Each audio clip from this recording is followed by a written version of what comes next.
Chemistry की इस class में आप सभी का स्वागत है। इस क्लास में हम अल्कोहल, फिनॉल एवं ईथर इस चैप्टर के अभ्यास प्रश्नों को हल करेंगे। तो शुरू करते हैं आज का पहला क्वेश्चन। पहला क्वेश्चन है, निम्नलिखित यौगिकों के IUPAC नाम लिखिए। यहाँ पर हमें कुछ कार्बनिक यौगिक दिए हैं जिनके IUPAC नाम हमने लिखने हैं। जैसा कि आप जानते हैं, किसी भी कार्बनिक यौगिक का IUPAC नाम 3 नामों से मिलकर बना होता है: पूर्वलग्न, मूल नाम और अनुलग्न। जो कार्बनों की संख्या होती है कार्बनिक यौगिक में, वो उसका मूल नाम बताती है, और जो क्रियात्मक समूह जुड़ा रहता है वो कार्बनिक यौगिक का अनुलग्न है। इसके अतिरिक्त जो भी समूह कार्बनिक यौगिक से जुड़ा होता है वह उसका पूर्वलग्न माना जाता है। तो शुरू करते हैं क्वेश्चन से और देखते हैं पहला यौगिक, इसका IUPAC नेम। सबसे पहले हम इस कार्बनिक यौगिक में कार्बन की संख्या को गिनेंगे और हम नंबरिंग करेंगे। हम नंबरिंग को इस तरह करेंगे कि हमारा जो क्रियात्मक समूह है वो हमारे नज़दीक आए। तो अगर हम इसके लेफ्ट साइड से काउंट करते हैं तो इसका नंबर 3rd आ रहा है, और अगर हम इसको राइट साइड से भी काउंट करते हैं तब भी इसका नंबर 3rd आ रहा है। लेकिन राइट साइड से इसको काउंट करने पर हमें यहाँ पर दूसरे नंबर पर 2 समूह जुड़े हुए दिखते हैं, जबकि अगर हम इसको लेफ्ट साइड से काउंट करें तो हमें एक समूह नंबर 2 पर जुड़ा हुआ दिखता है। इसलिए हम इसे राइट साइड से काउंट करेंगे और इस तरह से ये काउंटिंग लिखी जाएगी। अब सबसे पहले हम ये देखेंगे इसमें क्रियात्मक समूह कौन है। तो हमें 3rd नंबर पर क्रियात्मक समूह दिखाई दे रहा है, यह एक अल्कोहल है। तो ये हमारा अनुलग्न है, और यहाँ पर टोटल कार्बन की संख्या 5 है, तो ये हमारा मूल नाम है। और इससे जुड़े हुए जो ये 3 क्रियात्मक समूह दिख रहे हैं, 3 समूह दिख रहे हैं जो 2 पे और 4 पे, ये मेथिल समूह है। तो इसका नाम हम इस तरह से लिखेंगे 2,2,4 ट्राइमेथिल पेंटेन 3 ऑल। 5 कार्बन है इसलिए पेंटेन। 3rd नंबर पे OH क्रियात्मक समूह जुड़ा है, इसलिए इसका नाम हो जाएगा 3 ऑल। अब हम आगे की ओर बढ़ते हैं और देखते हैं अपना अगला यौगिक। इस यौगिक में सबसे पहले हम काउंटिंग शुरू करेंगे, और हम काउंटिंग लेफ्ट या राइट कहीं से भी शुरू कर सकते हैं, दोनों ओर से इसमें सेम ही आ रहा है। तो हम इसे राइट साइड से शुरू करते हैं और इस तरह से इसकी काउंटिंग लिख लेंगे।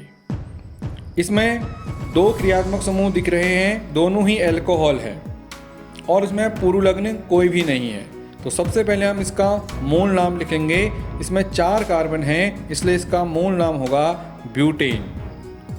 और 2 पे और 3rd पे सिमिलर से क्रियात्मक समूह जुड़े हैं, और 2 है तो इसलिए हो जाएगा 2,3 डाई ऑल। OH है इसलिए ऑल। अब बढ़ते हैं अपने 3rd कंपाउंड की ओर। इसमें हम सबसे पहले काउंटिंग शुरू करेंगे।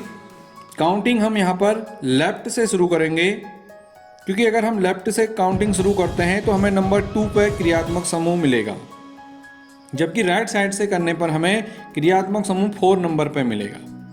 तो लेफ्ट से हमारे ज़्यादा क्लोज है क्रियात्मक समूह, इसलिए हम लेफ्ट से काउंटिंग शुरू करेंगे। तो इसमें काउंटिंग लिख लेंगे, और लिखने के बाद सबसे पहले हम देखेंगे इसमें पूर्वलग्न। हमें 5 पर एक पूर्वलग्न दिखाई दे रहा है, C2H5। तो सबसे पहले इसे लिख लेंगे 5 एथिल। इसके बाद इसका मूल नाम लिख लेंगे। 7 कार्बन है इसमें, तो इसलिए इसका नाम होगा हेप्टेन। और यहाँ पर 2 पे और 4 पे OH जुड़ा हुआ है, इसका नाम होगा 2,4 डाई ऑल।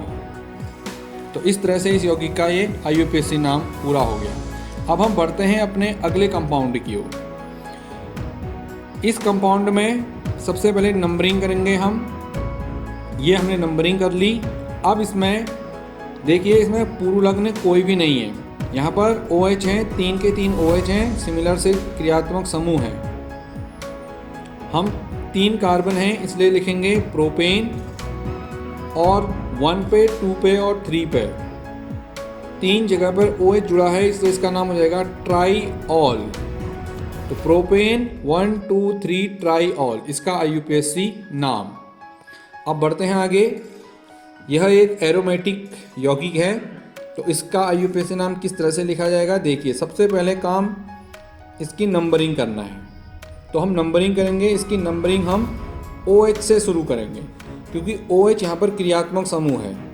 तो और इसके बाद हम नंबर 2 इधर की ओर बढ़ेंगे क्योंकि यहाँ पर हमें एक समूह जुड़ा हुआ दिख रहा है। तो नंबरिंग इस तरह से एंटी क्लॉकवाइज होगी। अब देखिए 2 पे हमारे पास जो समूह जुड़ा है ये मेथिल है, तो इसका नाम होगा 2 मेथिल। और अगर ये CH3 को छोड़ दे तो ये बचता है हमारा फिनॉल, तो इसका नाम हो जाएगा 2 मेथिल फिनॉल। इसी तरह से आगे की ओर बढ़ते हैं और देखिए यहाँ सिमिलर सा एक यौगिक है। इस बार CH3 की पोजीशन बदल चुकी है, तो काउंटिंग शुरू हम OH जहाँ से जुड़ा है वहाँ से करेंगे क्योंकि ये प्रधान क्रियात्मक समूह है हमारा। तो अगर हम काउंटिंग करें तो देखिए इस तरह से काउंटिंग होगी और हमारा 4 नंबर पर हमें दिखेगा मेथिल, तो इसका नाम हो जाएगा 4 मेथिल फिनॉल।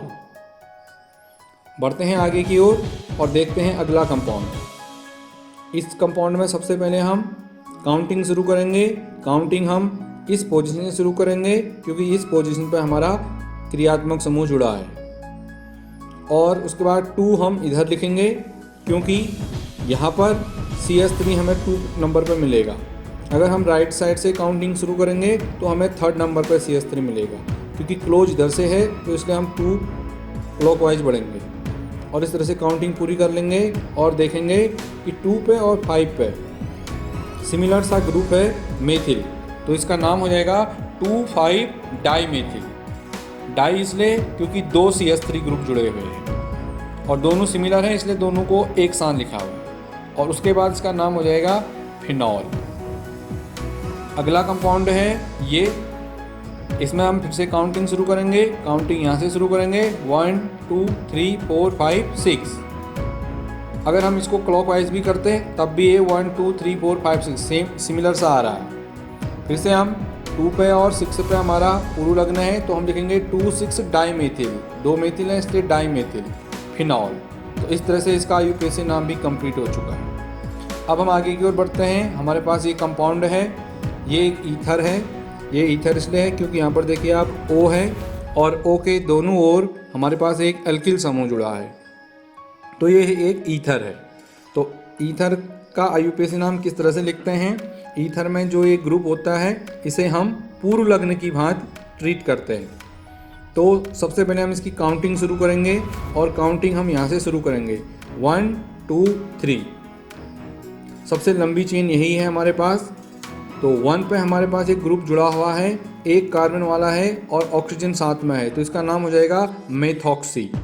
याद रखना जब भी हम ईथर का नाम लिखेंगे हम ईथर को पूर्वलग्न की भांति मानेंगे और ऑक्सी उसमें ज़्यादा लगाएंगे। एक कार्बन है तो मेथॉक्सी, 2 कार्बन है तो एथॉक्सी, 3 कार्बन है तो प्रोपॉक्सी। इस तरह से आगे की ओर बढ़ेगा। जो कार्बन की चेन छोटी होगी हमें उसको पूर्वलग्न मानना है। तो यहाँ पर एक कार्बन है और इस तरफ इसके 3 कार्बन है, इसलिए हमने इसे पूर्वलग्न माना, तो इसका नाम हो जाएगा 1 मेथॉक्सी। और अब इधर की ओर आएंगे हम और देखेंगे 2 पे कौन सा ग्रुप जुड़ा हुआ है। 2 पे यहाँ पर हमारा मेथिल समूह जुड़ा हुआ है, तो इसका नाम हो जाएगा 2 मेथिल। और 3 कार्बन है तो इसका मूल नाम हो जाएगा प्रोपेन। 1 methoxy 2 methyl propane. अगला कंपाउंड है, देखिए ये फिर से एक ईथर है। इसमें C6H5OCH2CH3। इसमें देखिए एक और C6H5 एक बेंजीन रिंग होती है। तो इस कंपाउंड में हम सबसे पहले इसको बना लेंगे खोल के, ये इस तरह का दिखेगा। अब इसमें हम पूर्वलग्न किसे मानेंगे। अगर हम बेंजीन की ओर बढ़ें तो देखिए इधर 6 कार्बन की एक चेन है, जबकि अगर हम राइट साइड में देखें तो यहाँ पर सिर्फ हमें 2 कार्बन की चेन दिख रही है। तो तो 2 कार्बन की चेन छोटी है, इसलिए ये वाली चेन जो होगी हमारी पूर्व लग्न मानी जाएगी। तो इसका नाम हो जाएगा एथॉक्सी। हम इस O को बेंजीन के साथ नहीं भेजेंगे, तो इसलिए इसका नाम हो जाएगा एथॉक्सी, और ये जो बच गया इसका नाम हो गया बेंजीन। तो इसका IUPAC नाम हो जाएगा एथॉक्सी बेंजीन। आगे की ओर बढ़ते हैं, देखिए और क्लियरिटी आएगी इससे। ये हमारे पास फिर से एक ईथर है C6H5O C7H15। अब देखिए ऑक्सीजन के एक और 7 कार्बन की चेन है और दूसरी ओर 6 कार्बन की चेन है। तो 7 कार्बन वाली चेन ज़्यादा लंबी है, तो इसे हम अपना मूल चेन मानेंगे। तो इस बार C6H5 हमारा पूर्व लग्न बन जाएगा। तो अगर हम इसको खोल के लिखें तो कुछ इस तरह से ये कंपाउंड हमें दिखाई देगा। देखिए इसमें 7 कार्बन की एक चेन है, तो हम इस ऑक्सीजन को पूर्व लग्न मानते हुए हम लिखेंगे 1-फिनॉक्सी, और 7 कार्बन है इसलिए इसका नाम हो जाएगा हेप्टेन। जो चेन छोटी होगी ईथर समूह में, उस चेन को हम पूर्व लग्न मानते हैं। अगला यौगिक है, ये भी एक ईथर है। देखिए सबसे पहले हम इसमें देखेंगे कि अगर हम लेफ्ट साइड की चेन देखें तो इसमें 1 2 3 4 कार्बन है, और राइट साइड में हमारे पास सिर्फ 2 कार्बन है। तो ये जो 2 कार्बन वाली चेन है ये हमारी ईथर की पूर्व लग्न बनेगी। तो काउंटिंग शुरू करते हैं। इसकी काउंटिंग यहाँ से शुरू करेंगे, 1 2 3 4। हम यहाँ से शुरू नहीं करेंगे क्योंकि यहाँ से हमें 3 कार्बन मिलेंगे, हमें सबसे लंबी चेन सेलेक्ट करनी होती है, इसलिए हम इसे यहाँ से शुरू करेंगे। तो हमारे पास 2 पे जो है ये पूर्व लग्न जुड़ा हुआ दिख रहा है, तो इसका नाम हो जाएगा 2-एथॉक्सी। 2 कार्बन है इसलिए एथ, 2-एथॉक्सी, और 3 कार्बन हमारे मूल चेन में हैं, तो 4 कार्बन हमारे मूल चेन में हैं, तो इसका नाम हो जाएगा ब्यूटेन, 2-एथॉक्सी ब्यूटेन। तो इस तरह से पहला क्वेश्चन पूरा हुआ। यहाँ पर हमने इनके IUPAC नाम लिख लिए हैं। अब दूसरे क्वेश्चन की ओर बढ़ते हैं, और दूसरा क्वेश्चन है, हमें यहाँ पर IUPAC नाम लिखे हुए हैं और यौगिकों की संरचनाएं बनानी है। तो हमें किस तरह से बनाएंगे, देखिए पहला है 2-मेथिल ब्यूटेन 2-ऑल। सबसे पहले हम इस यौगिक में इसका मूल नाम ढूंढेंगे। मूल नाम क्या है, तो इसका मूल नाम है ब्यूटेन। ब्यूटेन मीन्स 4 कार्बन की चेन। तो सबसे पहला काम होगा हमारा 4 कार्बन की एक हम चेन बना लेंगे। 4 कार्बन की चेन बनाने के बाद सबसे पहले हम इसमें नंबरिंग शुरू करेंगे। तो हम इस तरह से इसमें नंबरिंग लिख लेंगे। नंबरिंग लिखने के बाद अब हम क्रियात्मक समूह ढूंढेंगे, इसमें कौन सा क्रियात्मक समूह है। तो हमें यहाँ पर दिखाया जा रहा है 2-ऑल। ऑल मीन्स यहाँ पर एल्कोहल, OH क्रियात्मक समूह है, तो हम नंबर 2 पोजीशन पर OH जोड़ देंगे। अब इसमें पूर्व लग्न देखेंगे कि पूर्व लग्न कौन है।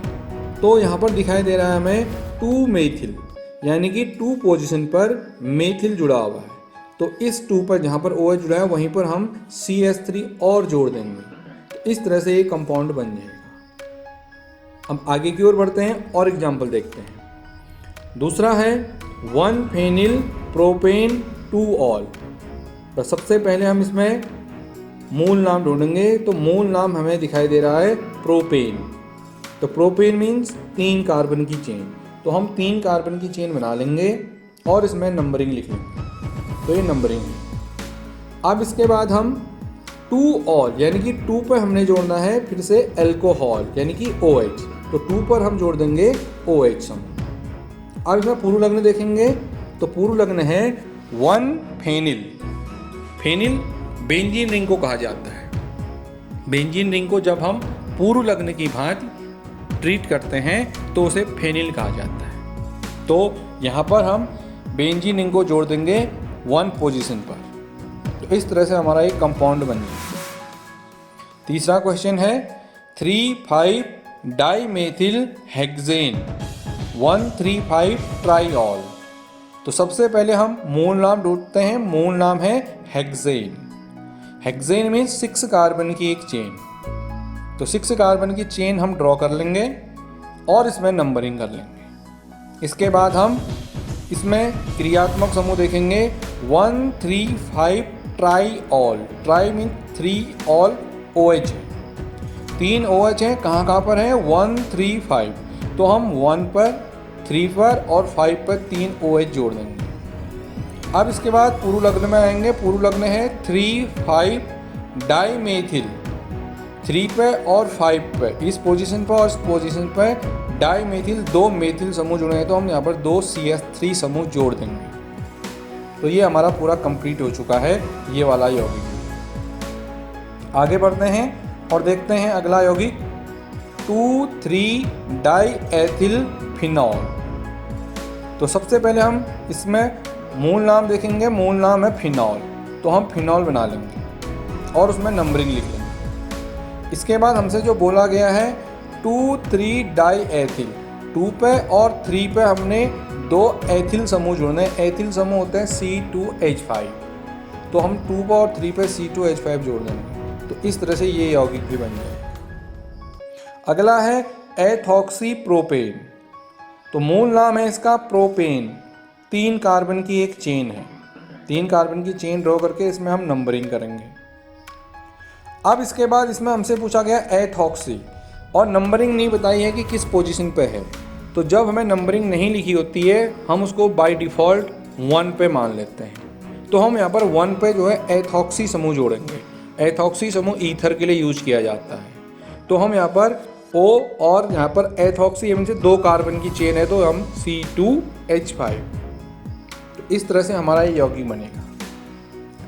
अगला है 2 एथॉक्सी 3 मेथिल पेंटेन। तो पेंटेन इसका मूल नाम है। तो पेंटेन मीन्स 5 कार्बन की एक हम चेन ड्रॉ कर लेंगे और उसके बाद उसमें हम नंबरिंग लिख लेंगे। नंबरिंग लिखने के बाद अब हम इसमें 2 एथॉक्सी, 2 पोजीशन पर हम एथॉक्सी यानी कि ईथर समूह जोड़ना है हमें। तो OC2H5 जोड़ेंगे 2 पोजीशन पर। इसके अलावा 3 मेथिल, 3rd पोजीशन पर हमने मेथिल जोड़ना है। मेथिल मीन्स 1 कार्बन, तो हम 3 पर जोड़ेंगे CH3। तो हमारा कंपाउंड कुछ इस तरह से बन के तैयार होगा। अब आगे की ओर बढ़ते हैं, देखते हैं साइक्लोहेक्सिल मेथेनॉल। तो इसमें मूल नाम है मेथेनॉल। मेथेनॉल मीन्स 1 कार्बन वाला एल्कोहल। तो 1 कार्बन वाला एल्कोहल इस तरह से बनेगा। इसमें हमने और जोड़ना है साइक्लोहेक्सिल। साइक्लो मीन्स कोई एक हमारे पास साइक्लिक चक्री यौगिक है, उसे हमने जोड़ना है, और हेक्सिल मीन्स 6 कार्बन वाला चक्री यौगिक है। तो हम इसमें एक 6 कार्बन वाला एक चक्री यौगिक जोड़ देंगे। तो इस तरह से हमारा एक कंपाउंड बनके तैयार होगा। अगला है 3 साइक्लोहेक्सिल पेंटेन 3 ऑल।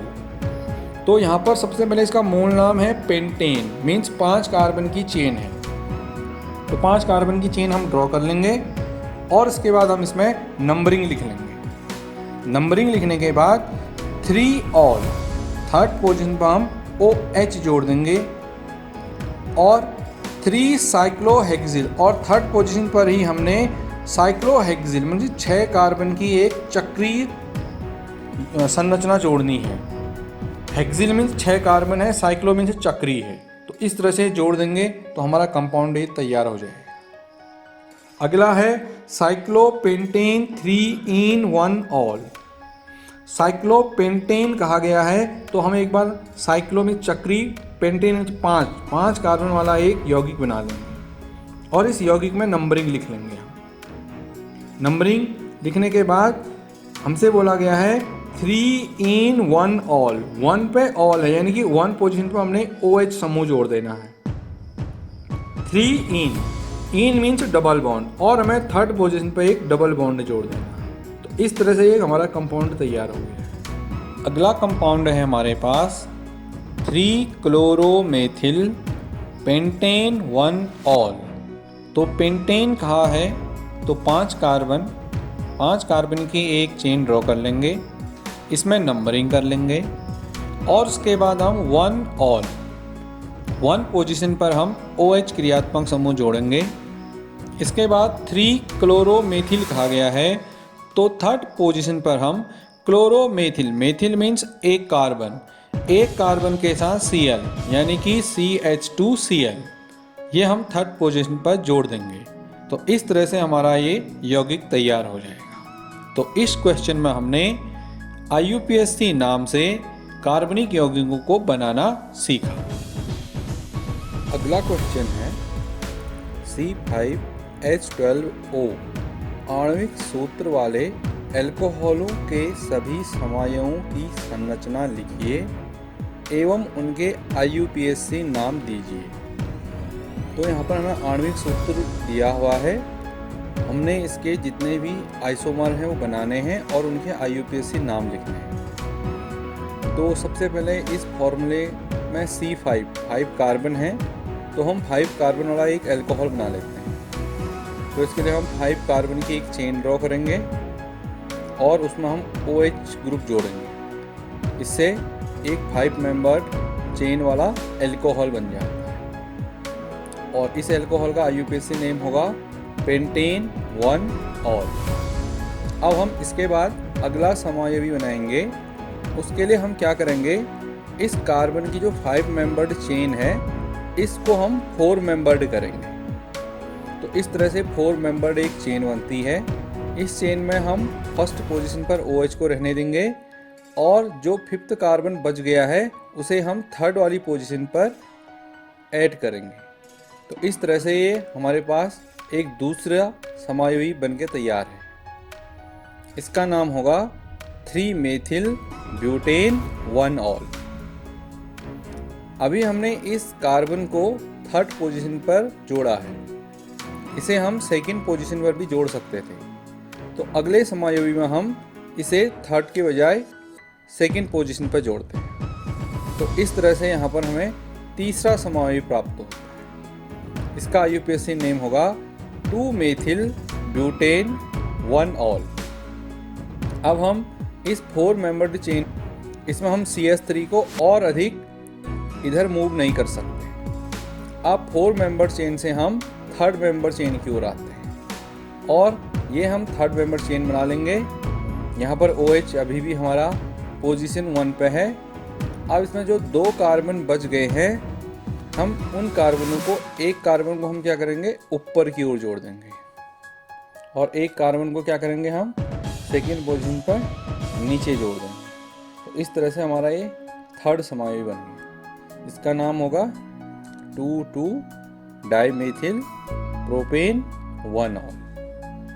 इस तरह से ये हमारे पास श्रृंखला समवायवी बनके तैयार हो गई 4। अब हम आगे और बनाएंगे। इस बार हम क्या करेंगे, ये 5 मेंबर्ड जो चेन है इसको 5 मेंबर्ड चेन रहने देंगे। OH की जो पोजीशन है ये, इसको हम मूव करेंगे। अभी वो 1 पोजीशन पर है, इसे 1 से हम 2 पर मूव करेंगे। तो इस तरह से हमारा अगला समवायवी तैयार हो जाएगा। इसका नाम होगा पेंटेन 2-ऑल। अब हम इस OH को इस सेकंड से थर्ड पे लेके आएंगे। तो थर्ड पे लाने पर हमें एक और समवायवी यहाँ पर प्राप्त होगा। इसका नाम होगा पेंटेन 3-ऑल। अब OH को और अधिक हम मूव नहीं कर सकते, इसे हम 4 पोजीशन पर नहीं ला सकते, क्योंकि अगर हम इसको 4 पोजीशन पर लेके आएंगे फिर हम इसकी काउंटिंग लेफ्ट से ना करके हम इसको राइट से काउंट करना शुरू करेंगे। तो यहाँ से अगर हम इसे काउंट करेंगे तो ये पोजीशन 2 पे आ जाएगा। तो 2 पोजीशन वाला हम पहले ही बना चुके हैं, इसलिए अब हम इसे और अधिक मूव नहीं करा सकते। अब हम 4 मेंबर्ड चेन जो हमने ऊपर बनाई है, ये इस 4 मेंबर्ड चेन में OH को मूव कराते हैं। पहले हमने 5 मेंबर्ड चेन में OH को मूव कराया था, अब 4 मेंबर्ड चेन में मूव कराते हैं। तो 4 मेंबर चेन में 1 पोजीशन पर है यहाँ पर। अगर हम यहाँ से 1 से लेके तो 2 में लेके आते हैं तो कुछ इस तरह का समवायवी हमारे पास बन के आए। इसका IUPAC नेम होगा 3-मेथिल ब्यूटेन 2-ऑल। अब इस सेकेंड वाली पोजीशन से अगर हम इसको फर्दर मूव करके इसको थर्ड वाली पोजीशन पर लेके आए तो कुछ इस तरह का हमारे पास एक समवायवी तैयार होगा। इस बार हम इसकी काउंटिंग लेफ्ट से करेंगे, क्योंकि यहाँ से काउंट करने पर ही हमें सेकंड पोजीशन पर मिलेगा। और इसका IUPAC नेम होगा 2-मेथिल ब्यूटेन 2-ऑल। इस तरह से हमें यहाँ पर 8 आइसोमर प्राप्त हुए। अब बढ़ते हैं हम आगे इस क्वेश्चन के सेकंड भाग में, जिसमें कहा गया है कि ये जो समायवी हमने बनाए हैं अल्कोहल के, इनमें प्राथमिक, द्वितीयक और तृतीयक अल्कोहलों में वर्गीकृत कीजिए। हमने बताना है प्राइमरी, सेकेंडरी और tertiary, 1 degree, 2 degree, 3 degree alcohol. तो इसमें डिग्री कैसे पहचानते हैं? हमें अल्फा कार्बन देखना होता है। अल्फा कार्बन वो कार्बन होता है जिससे क्रियात्मक समूह जुड़ा होता है। अल्फा कार्बन जितने अन्य कार्बनों से जुड़ा होता है, अल्कोहल उतने डिग्री का कहलाता है। तो यहाँ पर अल्फा कार्बन एक कार्बन से जुड़ा है, इसलिए ये अल्कोहल 1 डिग्री के हैं। यहाँ पर भी देखिए, ये अल्फा कार्बन एक कार्बन से जुड़ा हुआ है। यहाँ पर भी ये अल्फा कार्बन सिर्फ पीछे की ओर एक ही कार्बन से जुड़ा है। यहाँ पर भी ये अल्फा कार्बन है क्योंकि इससे OH जुड़ा हुआ है, क्रियात्मक समूह।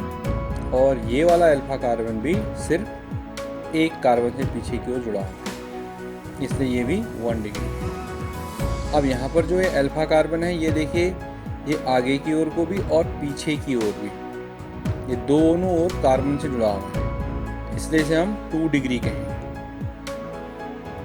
और यहाँ पर भी एक कार्बन, अल्फा कार्बन, आगे भी और पीछे भी दोनों ओर 2 कार्बन से जुड़ा हुआ है, इसलिए इसे भी हम 2 डिग्री कहेंगे। ये वाला कार्बन भी 2 डिग्री कार्बन, तो ये 2 डिग्री अल्कोहल। यहाँ पर जो अल्फा कार्बन है, ये 3 ओर से कार्बन से जुड़ा हुआ है, एक आगे से है, एक पीछे से है और एक नीचे भी इसमें कार्बन जुड़ा हुआ है, तो ये 3 डिग्री है। इस तरह से हमने सभी समायवी अल्कोहलों को प्राथमिक, द्वितीयक और तृतीयक डिग्री में वर्गीकृत कर लिया है। अब बढ़ते हैं अपने अगले क्वेश्चन की ओर। अगला क्वेश्चन है, समझाइए कि प्रोपेनॉल का क्वथनांक हाइड्रोकार्बन ब्यूटेन से अधिक क्यों होता है। देखिए, क्वथनांक 2 बातों पर निर्भर करता है। एक, जो हमारा अणु है उसके साइज पर, और दूसरा अणुओं के बीच लगने वाले आकर्षण बल पर। अणुओं के बीच जितना अधिक आकर्षण बल होता है, उनका क्वथनांक उतना ही अधिक होता है। तो यहाँ पर हमारा जो मेथेनॉल है, मेथेनॉल में OH क्रियात्मक समूह होता है। इस OH क्रियात्मक समूह की उपस्थिति के कारण ये आपस में हाइड्रोजन बंध द्वारा एक अणु दूसरे अणु से जुड़ा होता है, दूसरा अणु तीसरे अणु से जुड़ा होता है, तीसरा चौथे। इस तरह से सभी अणु जितने भी प्रेजेंट हैं, वो सब एक दूसरे से हाइड्रोजन बंध द्वारा जुड़े रहते हैं, जिस कारण से वो एक दूसरे के बहुत समीप होते हैं। तो उन्हें दूर करना काफ़ी मुश्किल है, यानी कि हमें अगर उन्हें दूर करना है तो अधिक ऊर्जा की आवश्यकता होगी, जिस कारण से क्वथनांक उच्च होता है। अब जो हमारा हाइड्रोकार्बन होते हैं, यहाँ पर सिर्फ कार्बन और हाइड्रोजन उपस्थित होते हैं। कार्बन और हाइड्रोजन की उपस्थिति के कारण यहाँ पर किसी भी प्रकार का हाइड्रोजन बंध उपस्थित नहीं होता। इन अणुओं के मध्य केवल दुर्बल वान डेर वाल बल होते हैं, जिस कारण से ये अणु आसानी से एक दूसरे से अलग हो सकते हैं, इसलिए इनका क्वथनांक कम होता है। यहाँ पर हाइड्रोजन बंध दिखाया गया है। अब बढ़ते हैं अपने अगले क्वेश्चन की ओर। समतुल्य आणविक भार वाले हाइड्रोकार्बनों को अपेक्षा अल्कोहल जल में अधिक विलेय होते हैं, इस तथ्य को समझाइए। जो अल्कोहल है, ये पानी में विलेय होते हैं, जबकि जो हाइड्रोकार्बन है वो पानी में अविलेय होते हैं। इसका रीजन क्या है कि जो अल्कोहल है, अल्कोहल वाटर के साथ इजीली जो है हाइड्रोजन बॉन्ड बना लेते हैं। देखिए, ये एक हमारे पास अल्कोहल का अणु है।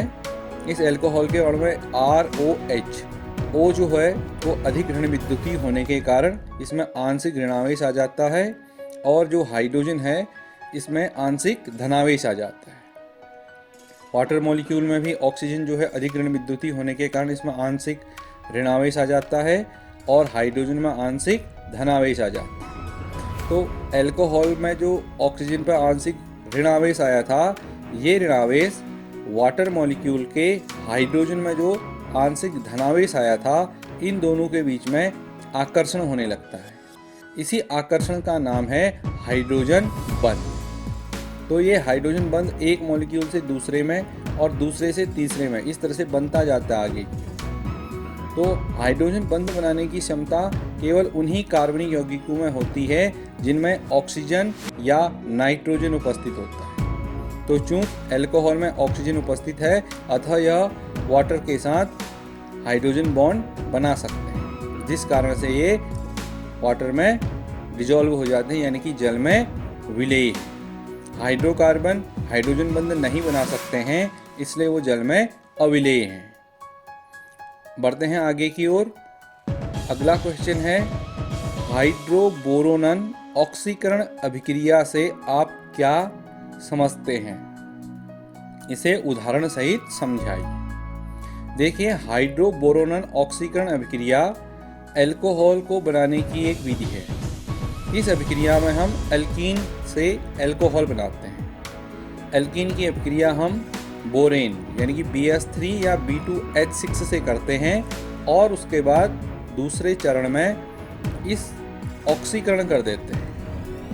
ऑक्सीकरण करने पर हमें अल्कोहल प्राप्त होते हैं। यहाँ पर एक अभिक्रिया लिखी हुई है।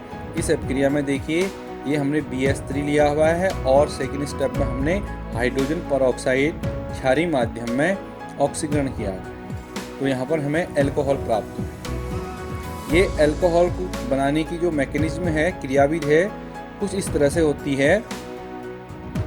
एल्कीन में वाटर का एडिशन होता है और ये जो वाटर का एडिशन है ये मार्कोनी नियम के विपरीत होता है। मीन्स इसको एक एग्जाम्पल से समझते हैं। जैसे हमारे पास यहाँ पर एक असममित एल्कीन है। अब हमने इसकी अभिक्रिया पहले चरण में BS3 से और दूसरे चरण में H2O2 से इसका ऑक्सीकरण किया। तो इसमें होगा क्या, इस एल्कीन के डबल बॉन्ड के एक ओर H जुड़ता है और दूसरी ओर OH जुड़ता है। यहाँ पर H उस कार्बन के साथ जुड़ता है जहाँ पर हाइड्रोजन की संख्या कम है और OH उस कार्बन के साथ जुड़ता है जहाँ पर हाइड्रोजन की संख्या अधिक है। और यहाँ पर हमें इस तरह का एक अल्कोहल प्राप्त होता है। नॉर्मली H उस कार्बन के साथ जुड़ता है जहाँ हाइड्रोजन अधिक होते हैं, लेकिन यहाँ पर केस उल्टा है। यहाँ पर हाइड्रोजन उस कार्बन के साथ जुड़ता है जहाँ पर हाइड्रोजन कम है। इसलिए एक स्पेशल तरह का जल योजन है एल्कीन में। एक और एग्जाम्पल देख लेते हैं। यहाँ पर एक एल्कीन है, ये भी एक असममित एल्कीन है क्योंकि डबल बॉन्ड से जुड़े हुए दोनों कार्बनों में हाइड्रोजन की संख्या अलग अलग है। अगर हम इसका भी हाइड्रोबोरोनन ऑक्सीकरण कराएं तो यहाँ पर H ये यहाँ जुड़ेगा इस कार्बन के साथ, क्योंकि यहाँ पर हाइड्रोजन की संख्या कम है। और OH जो है वो इस कार्बन के साथ जुड़ेगा जहाँ पर हाइड्रोजन की संख्या अधिक है। यहाँ पर एक हाइड्रोजन है, यहाँ पर एक भी हाइड्रोजन नहीं है और हमें इस तरह का अल्कोहल प्राप्त होगा। तो हाइड्रोबोरोनन ऑक्सीकरण अभिक्रिया में एल्कीन में जल योजन होता है और वो एंटी मार्कोनी नियम के अनुसार होता है और हमें अल्कोहल प्राप्त होती है। इसे और अधिक क्लियर करते हैं, एक एग्जाम्पल देखते हैं। यहाँ पर हमारे पास एक एल्कीन है। अगर हम इसका जल योजन अम्ल की उपस्थिति में करते हैं तो अम्ल की उपस्थिति में जल योजन कुछ इस तरह से होगा। हाइड्रोजन उस कार्बन से जुड़ेगी जहाँ पर हाइड्रोजन की संख्या अधिक है और OH उस कार्बन से जुड़ेगा जहाँ पर हाइड्रोजन की संख्या कम है और हमें इस तरह की एल्कीन मिलेगी 2-मेथिल ब्यूटेन 2-ऑल। लेकिन अगर इसी एल्कीन में जल योजन हम हाइड्रोबोरोनन ऑक्सीकरण के थ्रू करें तो यहाँ पर हाइड्रोजन उस कार्बन से जुड़ती है जहाँ हाइड्रोजन की संख्या कम है और OH उस कार्बन से जुड़ेगा जहाँ पर हाइड्रोजन की संख्या अधिक है। यह है एंटी मार्कोनी रूल और इस तरह से हमें ये एल्कीन प्राप्त होगी। तो दोनों में ये डिफरेंस, दोनों अभिक्रियाओं में जल योजन होता है एल्कीन पर और अल्कोहल प्राप्त होती है, लेकिन जो OH है वो दोनों में अलग अलग पोजीशन पर जुड़े रहता है। तो एक इम्पोर्टेंट अभिक्रिया है, इसको ध्यान रखिए। बढ़ते हैं अगले क्वेश्चन की ओर। अगला क्वेश्चन है, आणविक सूत्र C7H18O वाले मोनोहाइड्रिक फिनॉल की संरचनाएं तथा IUPAC से नाम लिखिए। हमें यहाँ पर एक फॉर्मूला दिया हुआ है और हमने फिनॉल बनाने हैं। मोनोहाइड्रिक मीन्स एक OH वाला। तो सबसे पहले हम फिनॉल बना लेंगे। इस फिनॉल में हमारे पास 6 कार्बन है और 6 हाइड्रोजन है। यहाँ से अगर हम काउंट करें तो एक हाइड्रोजन यहाँ पर है, एक यहाँ पर है, 2 3 4 5 और एक OH के साथ जुड़ा हुआ है 6। अभी भी हमारे पास फॉर्मूले में H8 का है, 2 हाइड्रोजन और बचे हैं, एक कार्बन 2 हाइड्रोजन और बचे हैं, यानी कि CH2 ग्रुप बचा है। तो हम इस CH2 ग्रुप को इस नंबर 2 पोजीशन पर ऐड कर लेते हैं। इस 2 पर जो हाइड्रोजन है वो CH2 के साथ ऐड हो गए, वो CH3 बन जाएगा और इस तरह से हमारे पास एक मॉलिक्यूल तैयार हो जाएगा। इस मॉलिक्यूल का IUPAC नाम है 2-मेथिल फिनॉल और इसका जो मॉलिक्यूलर फॉर्मूला है वो C7H8OI। अब इसके आगे की और समाई बनाते हैं। इसे 2 पोजीशन से हम 3 में लेके आते हैं। तो अगला समाई हमारे पास ये तैयार हो गया है। इसका नाम है 3-मेथिल फिनॉल। अब इस 3 से हम इसे उठा के 4 में लेके आएंगे। तो जैसे ही हम इसे 4 में लेके आएंगे तो ये बन जाएगा हमारे पास 4-मेथिल फिनॉल। 4 पे CH3 है, इसे मेथिल कहते हैं और एक बाकी बची हुई संरचना फिनॉल है, तो इसका नाम हो जाएगा 4-मेथिल फिनॉल। अब हम इसे 4 से और अधिक मूव नहीं करा सकते, इसे हम 5 में नहीं ला सकते। अगर हम इसे 5 में लेके आएंगे फिर काउंटिंग हम राइट साइड से न करके हम लेफ्ट साइड से करना शुरू करेंगे, एंटी क्लॉकवाइज डायरेक्शन। तो यहाँ से अगर हम काउंटिंग करेंगे तो ये हमारा 1 2 3 थर्ड पोजीशन पर आएगा, जिसका नाम हो जाएगा 3-मेथिल फिनॉल। 3-मेथिल फिनॉल हम पहले ही बना चुके हैं, तो इसके यहाँ पर केवल 3 ही समाई बन पाए। अगला क्वेश्चन है, ऑर्थो तथा पैरा नाइट्रोफिनॉलों के मिश्रण को भाप आसवन द्वारा पृथक करने में भाप वाष्पशील समायवी का नाम बताइए, इसका कारण दीजिए। देखिए ये हमारे पास ऑर्थो नाइट्रोफिनॉल है और ये पैरा नाइट्रोफिनॉल है। हमें क्वेश्चन में पूछा गया है इन दोनों में से कौन भाप वाष्पशील है, यानी कि इन दोनों में से किसका क्वथनांक कम होगा। इन दोनों अणुओं में जिस भी अणु का क्वथनांक कम होगा वो पहले वाष्पित हो जाएगा। अब इनके क्वथनांक में हमें तुलना करनी है। तो इनके क्वथनांक में तुलना करने के लिए सबसे पहले हम ये देखते हैं कि इनके अणुओं के मध्य किस तरह का आकर्षण बल कार्य करता है। जो ऑर्थो नाइट्रोफिनॉल है वो ऑर्थो नाइट्रोफिनॉल अगर हम इसकी खोल के संरचना बनाएं तो कुछ इस तरह की संरचना बनती है। जो ये NO2 ग्रुप है, NO2 ग्रुप खोलने पर कुछ इस तरह का दिखता है। तो ये OH है, ऑक्सीजन पर आंशिक ऋणावेश है अधिकरण विद्युती होने के कारण, और हाइड्रोजन पर आंशिक धनावेश है। और ये दूसरे वाले फिनॉल के अणु का नाइट्रो ग्रुप है जिसमें नाइट्रोजन पर पॉजिटिव चार्ज और ऑक्सीजन पर नेगेटिव चार्ज है। अब इस ऑक्सीजन का नेगेटिव चार्ज दूसरे वाले फिनॉल के हाइड्रोजन के आंशिक धनावेश को अपनी ओर आकर्षित करने लगता है और इन दोनों के मध्य हाइड्रोजन बंध बन जाता है। क्योंकि इस बंध में हाइड्रोजन भाग ले रहा है इसलिए इसका नाम हाइड्रोजन बंध होता है।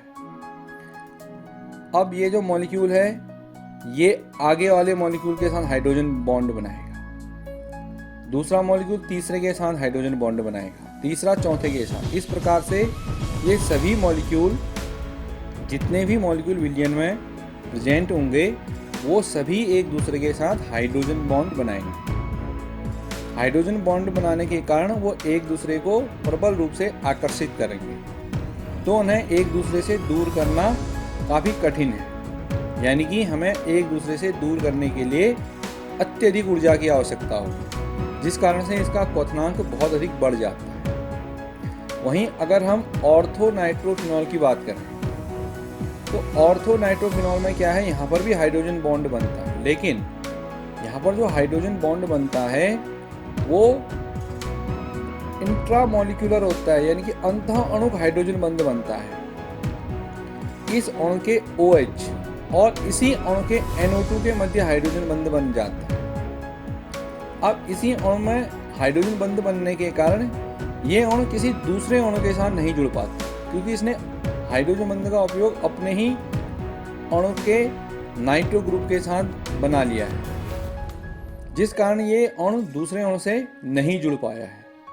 तो यहाँ पर जितने भी ऑर्थो नाइट्रोफिनॉल होंगे वे अणु एक दूसरे से नहीं जुड़ पाएंगे क्योंकि वहाँ पर हाइड्रोजन बंध अणुओं के मध्य उपस्थित न होकर के एक ही अणु के अंदर उपस्थित है, जिस कारण से इसका क्वथनांक पैरा नाइट्रोफिनॉल की तुलना में कम होता है। चूँकि इसका क्वथनांक कम है अतः यह पहले भाप आश्वित हो जाएगा।